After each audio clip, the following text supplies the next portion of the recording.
BC has a great UI.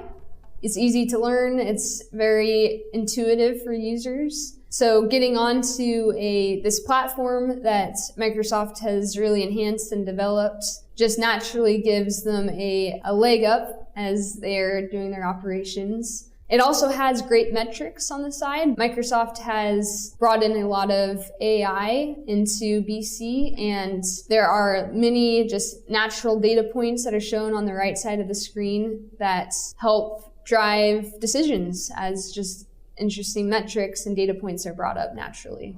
Yeah, absolutely. It's already all over BC. Microsoft is constantly upgrading and putting in new features that leverage AI and, for example, a text to report type of thing where you enter in text of what kind of reports you would like it to generate.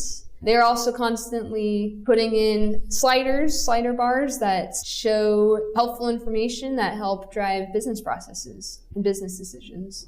Yeah, on top of things I've already discussed, such as better UI, better inventory visibility, customers also get a system that can easily integrate with everything else. Integrating and getting EDI enhancements, integrating with the Power Platform, such as Power BI and Power Automate. Those are just things that are naturally built into BC that the customer can start leveraging from day one. Yeah, we have brought people straight from Excel in the past, and it is huge benefit to them to get onto an ERP system.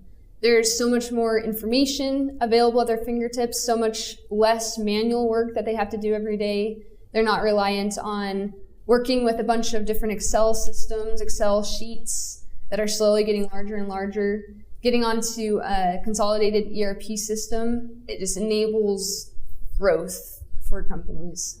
Actually, Business Central, being part of the Microsoft ecosphere, works very beautifully with Excel. Almost every page you can export to Excel, you can open in Excel, make updates, and then push it back to BC.